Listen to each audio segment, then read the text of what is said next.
Hello friends, welcome back to my channel economics with Deepti. आज के session में मैं आपके साथ फिर से कंटिन्यू रखूंगी कॉस्ट। अगर आप लोगों ने देखा होगा, it is one of the most lengthiest topic जो अभी तक हम लोगों ने पढ़ा। तो मैंने इसको 5 पार्ट्स में बाइफरकेट किया था और ये लास्ट पार्ट है हमारा। अभी तक हम लोगों ने शॉर्ट रन कॉस्ट डिटेल में किया। लॉन्ग रन कॉस्ट हमें हम लोगों ने क्या किया, एवरेज कॉस्ट के जो कॉन्सेप्ट्स थे उनको डिस्कस किया। ठीक है, आई होप आप लोगों ने वो वीडियोस देखी होंगी। मैंने आपके साथ U shape average cost curve discuss किया, एल शेप डिस्कस किया, सॉसर शेप डिस्कस किया।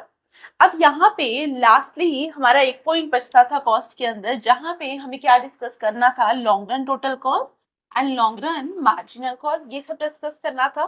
तो सबसे पहले लॉन्ग रन टोटल कॉस्ट के बारे में बात करेंगे। अब हम लोग बोल रहे हैं कि हम लॉन्ग रन के बारे में बात कर रहे हैं।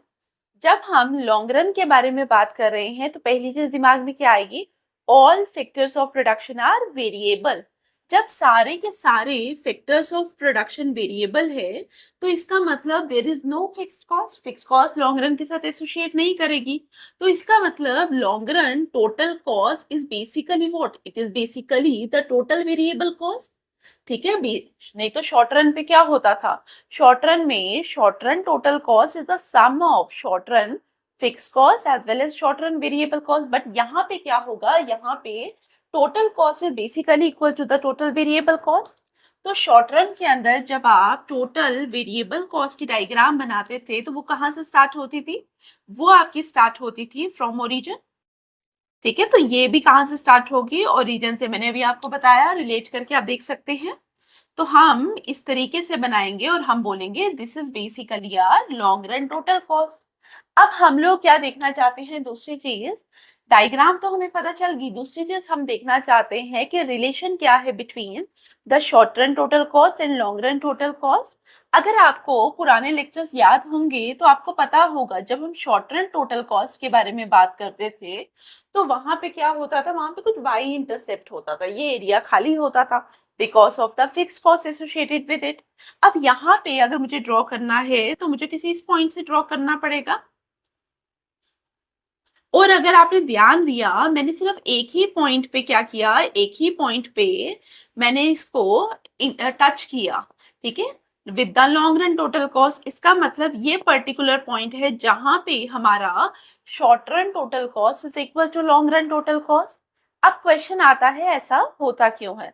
देखिए, अगर हम यहाँ ओ क्यू पे बात करें, O Q level of output पे क्या हो रहा है कि हमारे जो फैक्टर्स ऑफ प्रोडक्शन है वो बहुत एफिशिएंटली यूज हो रहे हैं। इनफैक्ट हमारे जो फिक्स फैक्टर्स ऑफ प्रोडक्शन है वो भी ऑप्टिमम लेवल पे यूज हो रहे हैं। जैसे अगर एक एग्जांपल से समझाऊं, हमारे पास एक बेकरी है, उसमें 2 ओवन है। अब हम शॉर्ट रन के अंदर है तो हम सिर्फ वेरिएबल फैक्टर्स ऑफ प्रोडक्शन को क्या कर सकते हैं, चेंज कर सकते हैं। लॉन्ग रन के अंदर तो मेरे पास सारे वेरिएबल फैक्टर है। अब शॉर्ट रन के अंदर अगर मेरे पास डिमांड आती है तो मैं क्या करूंगी, डिमांड अगर मेरे पास इंक्रीज हुई केक की, फेस्टिव सीजन है, तो मैं क्या करूंगी, मैं ज्यादा से ज्यादा लेबर हायर करूंगी। और अगर डिमांड हो ही ना, ठीक है, कोई ऐसा पीरियड आ गया जैसे कोविड का पीरियड है, या कोई ऐसा पीरियड है जहां पे डिमांड इज वेरी मिनिमल, तो मेरे पास क्या होगा, मेरे पास जो 2 अवन है उसमें से मैं क्या करूंगी, मैं 1 अवन को यूज कर रही हूँ। तो इसका मतलब उस टाइम पे मेरे पास जो 1 अवन है मैं उसको एफिशिएंटली यूज नहीं करी because it is not involve in production process. और उसी तरीके से अगर हमारे पास फेस्टिवल सीजन है, ठीक है, या मेरे पास क्या हो रहा है, डिमांड बहुत ज्यादा आ रही है, तो मेरे पास जो 2 अवन है उनको यूज करके मैंने क्या किया, मैंने लेट से 10 लेबर हायर किए, वर्कर्स जो 10 हायर किए। अब 10 वर्कर तो हायर कर लिए, अगर मेरे पास वो डिमांड आती है शॉर्ट रन के अंदर, मैं मशीनरी तो नहीं चेंज कर सकती, तो मैंने क्या किया, मैंने 2 वर्कर्स को हायर किया। अब वो जो 2 एक्स्ट्रा वर्कर्स हैं वो मेरी मशीनरी के ऊपर क्या करेंगे, एक बर्डन क्रिएट करेंगे। समझ आ रहा है। तो ये कब मैं एफिशिएंटली यूज कर रही थी, जब तक 2 अवन के ऊपर मेरे 10 वर्कर्स ही थे। उसके बाद 2 एक्स्ट्रा आएंगे तो काम पे क्या हो जाएगा, प्रेशर क्रिएट होगा। तो उसके बाद क्या होगा, ना ही 2 अवन प्लस 10 वर्कर से पहले मैं अच्छे से काम कर रही थी, ना ही इसके बाद मैं अच्छे से काम कर रही हूँ। ये जो था, this is basically my optimum level of production. तो मेरे पास जो मशीनरी है, मेरे पास फिक्स फैक्टर्स हैं, वेरिएबल फैक्टर हैं, उसके अकॉर्डिंग सिर्फ ये पॉइंट था जहां पे हमारा क्या था, शॉर्ट रन के अंदर हम बहुत ज्यादा ऑप्टिमली प्रोड्यूस कर रहे थे, बहुत बेटर वे में प्रोड्यूस कर रहे थे। तो दिस इज द पॉइंट जहां पे हम लोगों ने क्या बोला, short run total cost is equal to long run total cost. अब अगर आप ध्यान से देखिए, इससे पहले क्या है, इससे पहले हमारी short run total cost is greater than long run total cost. ठीक है, आई होप आपको ये पॉइंट समझ आ रहा है। Except at point Q, at output O Q, ये लिख लेना। क्यों ऐसा हो रहा है, ये ऐसा क्यों हो रहा है, बिकॉज शॉर्ट रन में क्या हो रहा है, हमारे पास कोई फ्लेक्सिबिलिटी नहीं है, हम फिक्स फैक्टर्स को चेंज नहीं कर पा रहे। तो हमारी शॉर्ट रन के अंदर क्या है, जो हमारे पास है हमें उसके अकॉर्डिंग ही एडजस्ट करना पड़ा, बिकॉज जो हमारे फिक्स फैक्टर्स ऑफ प्रोडक्शन है आप उसको वेरी नहीं कर पा रहे। दैट्स वाई शॉर्ट रन के अंदर कॉस्ट हमेशा ज्यादा रहती है, एक्सेप्ट एट वन पॉइंट जहां पे ये दोनों टेंजेंट की सिचुएशन में होंगे। इसको लिख लेना, मे बी कहीं ऑब्जेक्टिव में पूछा जाए तो आप आंसर कर सकें। क्लियर। अब हम आते हैं लॉन्ग रन मार्जिनल कॉस्ट में। देखिए, लॉन्ग रन मार्जिनल कॉस्ट के बारे में अगर हम बात करें तो सबसे पहले हम यहाँ पे क्या लेंगे, long run U shaped curve. और यहाँ पे मैं आपको क्लास में एक पॉइंट बताऊंगी जो हमारे मार्केट स्ट्रक्चर में काम आने वाला है। फिर उस समय मैं आपको बोलूंगी प्लीज रेफर पुरानी videos. This is basically the long run average cost curve. अब long run average cost curve तो मैंने ये बोला। अब यहाँ पे क्या है, long run average cost basically क्या है, ये फैमिली है किसकी, short run average cost curve की। तो मैं यहाँ पे तीन कर्व्स बनाऊंगी। Let I mark it SAC1, SAC2, SAC3। ठीक है, यहां तक तो आप सबको पता है। अब मार्जिनल कॉस्ट कर्व के बारे में बात करेंगे। देखिए, याद रखना, मार्जिनल कॉस्ट कर्व ऑलवेज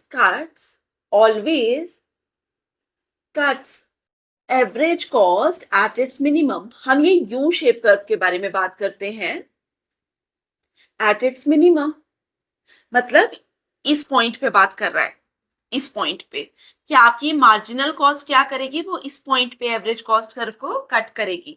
ये क्यों करती है, आप लोगों ने रिलेशन, मैंने आपको पढ़ाया था लास्ट वीडियो के अंदर, relation between marginal cost and average cost, देख लेना, नहीं समझ आएगा कमेंट बॉक्स में पूछ सकते हैं। तो हम लोग बोलते हैं कि marginal cost always cuts average cost at its minimum. अब ये चाहे शॉर्ट रन हो चाहे लॉन्ग रन हो, दोनों में होता है। तो अगर शॉर्ट रन के लिए मैं बनाऊं like this, like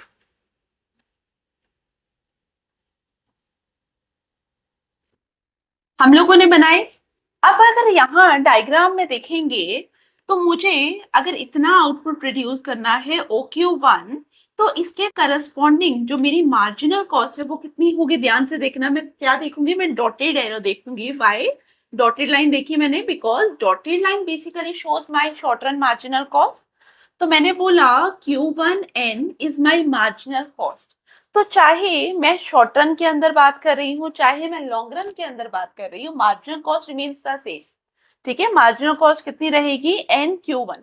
I am not saying कि marginal cost curve remains the same. ठीक है, अभी आपको दिखाऊंगी मैं लॉन्ग रन की मार्जिनल कॉस्ट कर्व। मैं सिर्फ ये बोल रही हूँ, चाहे आप शॉर्ट रन पे हैं चाहे आप लॉन्ग रन में हैं, your marginal cost for producing OQ1 amount of output remains the same, that is Q1N। Likewise, अगर हम यहाँ पे बात कर रहे हैं, यहाँ पे OQ2 अगर आउटपुट के बारे में बात करें तो यहाँ पे मार्जिनल कॉस्ट क्या है, KQ2। KQ2 is our marginal cost. Similarly अगर हम यहाँ पे बात कर रहे हैं OQ3 आउटपुट में, तो मेरे को मार्जिनल कॉस्ट निकालना है, तो मैं क्या करूंगी, मैं इसको मार्जिनल कॉस्ट कर्व तक एक्सटेंड करूंगी। तो let we mark it as TQ3। तो मार्जिनल कॉस्ट क्या होगी, TQ3। अब हमें क्या करना है, हमें लॉन्ग रन मार्जिनल कॉस्ट निकालना है। तो लॉन्ग रन मार्जिनल कॉस्ट के लिए मैं क्या करूंगी, जो मेरे point short run marginal cost curve में आए वो सारे पॉइंट्स को मैं ज्वाइन करूंगी, बिकॉज मैंने बोला Q1 आउटपुट के corresponding I have the marginal cost as NQ1। चाहे मैं शॉर्ट रन में हूँ चाहे लॉन्ग रन में हूँ।